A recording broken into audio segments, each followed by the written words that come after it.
ہمدان اس سے زیادہ نرمی سے بات نہیں کر سکتا تھا۔ اسے ایک دم غصے میں آتے دیکھ جنید نے بے چارگی سے دیکھا۔ جنید کو آگے ہمدان نامی کنواں اور پیچھے مہروس نامی کھائی دکھائی دے رہی تھی۔ اس کی باس لیڈی کے یہ ایس پی صاحب جھوٹ پر یقین کرنے کو تیار نہیں تھی اور سچ بولنے پر مہروس نے اسے بلیک ہاؤس میں گھسنے نہیں دینا تھا۔ جنید بری طرح پھنس چکا تھا، مگر اس نے ہمدان کا بدلہ انداز بہت اچھے سے نوٹ کیا تھا۔ اگر ہمدان چاہتا تو ابھی اسے گرفتار کر کے پولیس اسٹیشن میں ٹارچر کر کے اس کے لیڈرز کو بلیک میل کر سکتا تھا۔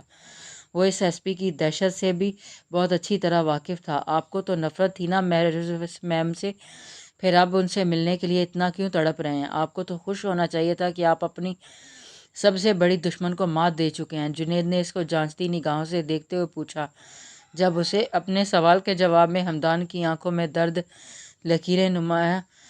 کی لکیریں نمایاں ہوتی محسوس ہوئی تھیں۔ میں اس وقت کتنی اذیت میں ہوں اس کا اندازہ کوئی نہیں لگا سکتا۔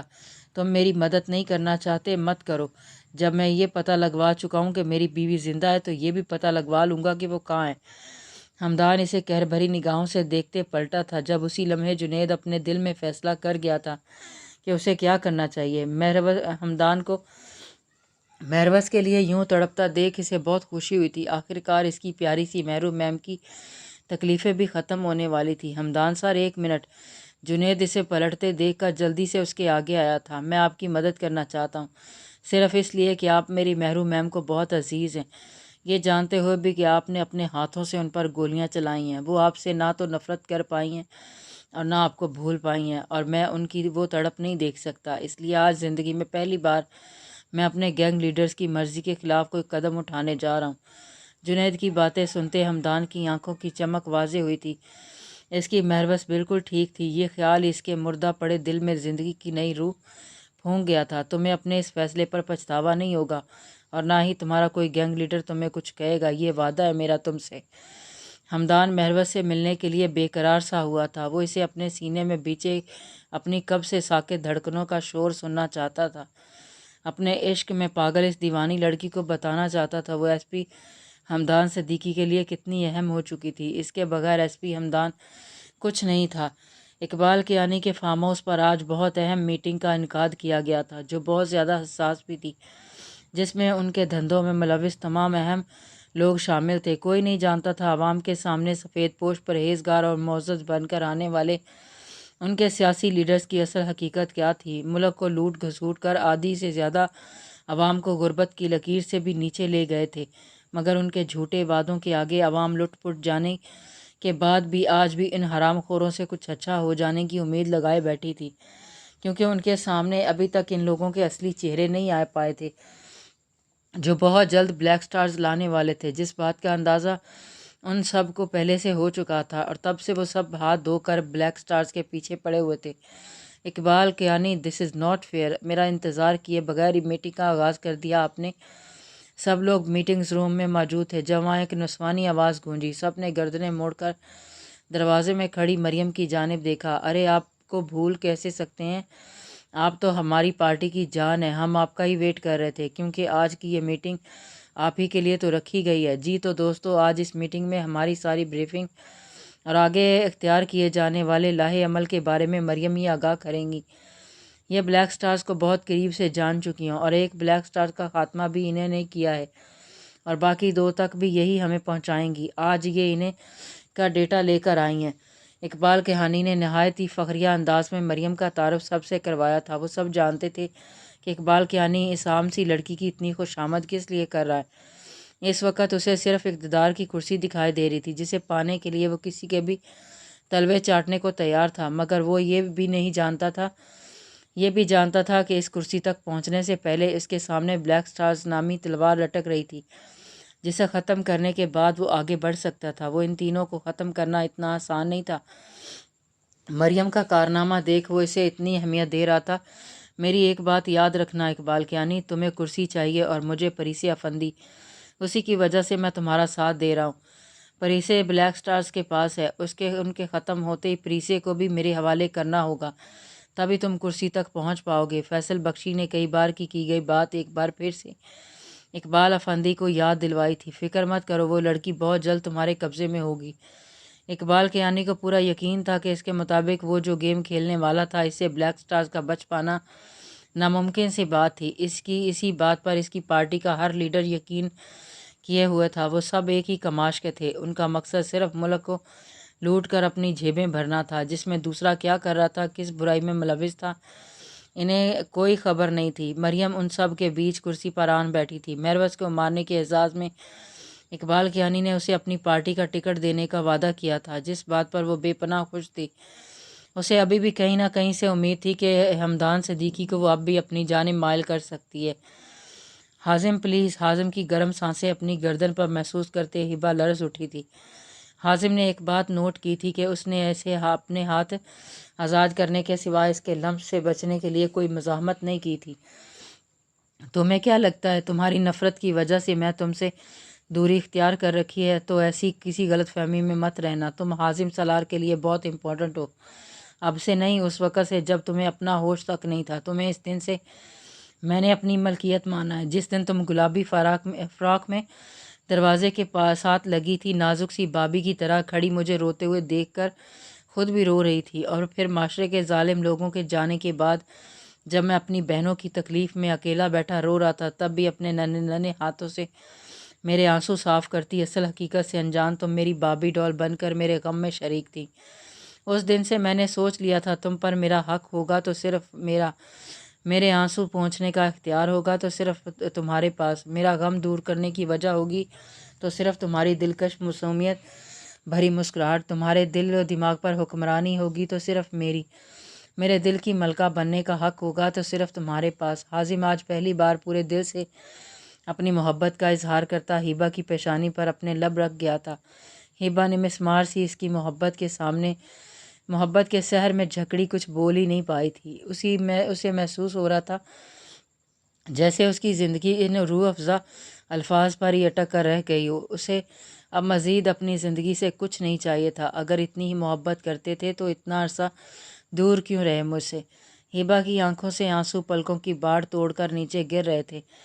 وہ اس سے لڑنا چاہتی تھی، اپنے غصے کا اظہار کرنا چاہتی تھی، اس سے اپنے بابا کی ڈیتھ کی وجہ جاننا چاہتی تھی، مگر یہ شخص ہمیشہ وہی کرتا تھا جو وہ چاہتا تھا۔ اس وقت بھی وہ اس کے کسی سوال کا بھی جواب دیے بغیر اسے اپنی محبت بھری دنیا میں داخل کرتا ہر شے بھولنے پر مجبور کر گیا تھا۔ وہ دونوں ہی بھول چکے تھے اس وقت وہ ایک دوسرے کے سامنے ایک دوسرے کے دشمن کے روپ میں کھڑے تھے۔ ان دونوں کا یاد رہا تھا تو بس اتنا کہ وہ ایک دوسرے سے بے پناہ محبت کرتے ہیں۔ میں تمہارے ساتھ نہیں رہنا چاہتی حازم سالار، تم مجھے ایک بار پھر چھوڑ کر چلے جاؤ گے جیسے آج تک کرتے آئے ہو۔ تم نے بار بار میرا دل توڑا ہے، ہر بار اپنی مہربان قربت کی ذرا سی جھلک دکھا کر مجھ سے بہت دور چلے جاتے ہو تم۔ میں اب کی بار اعتبار نہیں کروں گی تم پر۔ ہبا اس کے حصار سے نکلتی اسے خود سے دور دھکیل گئی تھی۔ حازم نے اس کے بہتے آنسوؤں کو بے چارگی سے دیکھا تھا۔ وہ اسے سب سچ بتانا چاہتا تھا مگر وہ اسے تکلیف میں نہیں دیکھ سکتا تھا، نہ ہی اس مقام سے پر اسے ٹوٹتے دیکھ سکتا تھا۔ جب وہ خود اس کے قریب نہیں تھا تو نہ ہی اس وقت اس کا سہارا بن سکتا تھا۔ میں اپنی ڈیوٹی سے بے دیانتی نہیں کر سکتا۔ تم اس طرح مجھے کمزور کر کے اپنا کام نہیں نکلوا سکتے۔ میں تمہیں بہت اچھے سے سمجھ چکی ہوں حازم سالار، تم ایک بلیک سٹارز ہو، تمہارا دماغ نارمل لوگوں کے دماغوں کے جیسا بالکل نہیں چلتا۔ تم یہ محبت کا ناٹک کر کے میرے ساتھ پھر کوئی کھیل کھیلنا چاہتے ہو۔ ہیبا خود کو اس کے سحر سے نکالنے کی کوشش کرتی مضبوط لہجے میں بولی تھی۔ وہ اس شخص کی چالاکیوں سے بہت اچھی طرح سے واقف تھی۔ میری محبت کھیل نہیں ہے ایس پی ہیبا، اور نہ ہی آج تک میں تمہارے ساتھ کوئی کھیل کھیل پایا ہوں۔ جس دن کھیلا اس دن تم سمجھ بھی نہیں پاؤ گی مائی لو۔ حازم نے اپنی پاکٹ سے ایک نہایت ہی خوبصورت سے بریک بریسلیٹ نکالا تھا۔ یہ کس کے لیے ہے؟ ہیبا جو وہاں سے نکلنے کا ارادہ رکھتی تھی، اس کے ہاتھ میں کسی لڑکی کا بریسلیٹ دیکھ وہ ٹھٹر کر رکتی، مزید قدم آگے نہیں بڑھا پائی تھی۔ یہ میری گرل فرینڈ کا ہے، حازم اس کے سوال کے جواب میں جل کر بولا تھا، جبکہ اس کے طنز کو سچ سمجھتی ہیبا غصے سے جل بھن گئی تھی۔ ہاں، گرل فرینڈ کے لیے جو ڈھیر لگا رکھے ہیں تم نے اپنے بلیک ہاؤس میں، بیوی کو بھلا کہاں ضرورت ہوگی؟ اس نے شدید غصے کے عالم میں پاس پڑی کرسی اٹھا کر حازم کے پیر پر دے ماری، جو حازم کو بہت زور سے لگی۔ پہلے لوگوں کی زبانی سنا تھا کہ ان کی بیوی سے پٹائی ہوتی ہے، آج تو میرے ساتھ ہی ہو گیا۔ ایس پی کچھ شرم کر لو، بلیک سٹارز ہوں میں، ایک دنیا ڈرتی ہے مجھ سے۔